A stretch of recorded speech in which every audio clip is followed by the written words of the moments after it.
Now in today's lecture, I'm going to solve a question from integration. The question is, find the ratio of the two integrals. The first integral is integration from 0 to pi by 2 cos of x raised to power root 2 plus 1. And denominator, one more integral is there with the same limits, and you'll get cos of x raised to power root 2 minus 1 here. So let's say the ratio is I1 upon I2. Now I'm taking numerator as I1 and denominator as I2. Now clearly examiner don't want you to solve the individual values. Okay, they don't want you to calculate the I1 and I2 here. They want you to convert, you have to start with 1, and they want you to convert I1 into I2 or I2 into I1 here. Because if I get the relation between I1 is equal to some lambda times of I2, I think I can get the ratio even without calculating the individual values here. So that's what examiner wants from you here. So let's start with I1 only.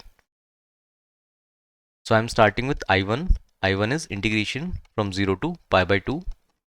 I'm writing this cos of x raised to power root 2 plus 1 as cos of x raised to power root 2 multiplied by cos of x d of x. So what I'm trying to do is I'm taking I1 and I'm going in the direction of I2 here. Now let's say we want to convert this into cos of x raised to power root 2 minus 1. Now I'm going to apply integration by parts, because why am I applying integration by parts here? I'm taking this as first function. First function we always differentiate. So the moment I differentiate this, I'll get cos of x raised to power root 2 minus 1, and rest I'll tackle. Whatever the remaining thing is coming in the integration, I'm going to tackle. And let's say this is first function and this is obviously second function, because it's easy to integrate. So I1 will be equal to first function into integration of second. So integration of cos of x is sin of x. Now the lower limit is 0, upper limit is pi by 2 here.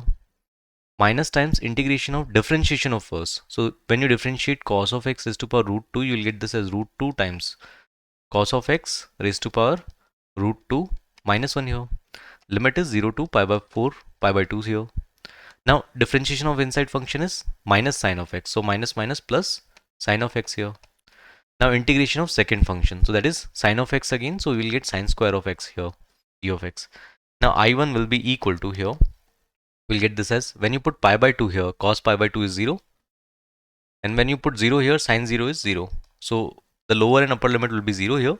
If you put directly, and we'll get this as root 2 times integration 0 to pi by 2. Now this is as it is, cos of x raised to power root 2 minus 1.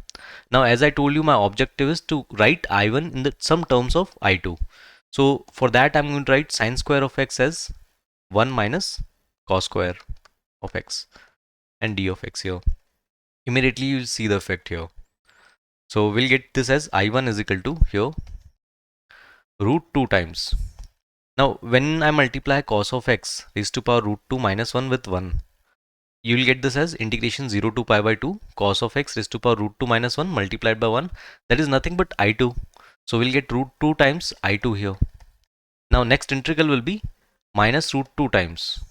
We'll get integration from 0 to pi by 2. Now we have to multiply cos of x raised to power root 2 minus 1 with cos square. So we'll get this as cos of x raised to power root 2 plus 1 here and d of x.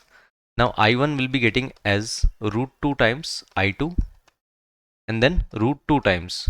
I think this is, we started with I1 only and this is I1 only. Cos of x raised to power root 2 plus 1. So this is I1 here. Now from here I can take I1 on the other side, though I have to find the ratio. So we'll get this as root 2 plus 1. I1 is equal to root 2 times I2 here. Now let me erase this part in order to calculate the ratio. Now our objective is to calculate I1 by I2. So I'm going to divide I2 here. So I'll get this as I1 divided by I2 is equal to, we'll get root 2 divided by root 2 plus 1 here. Now in order to convert this into simple form, I'm going to rationalize here by multiplying and dividing by root 2 minus 1 here. So when you multiply and divide by root 2 minus 1, I think you'll get this as 2 minus root 2, that is equal to I1 by I2 here. And then denominator will be 1 only. So this will be our final answer. I1 by I2 will be equal to 2 minus root 2. And that will be all.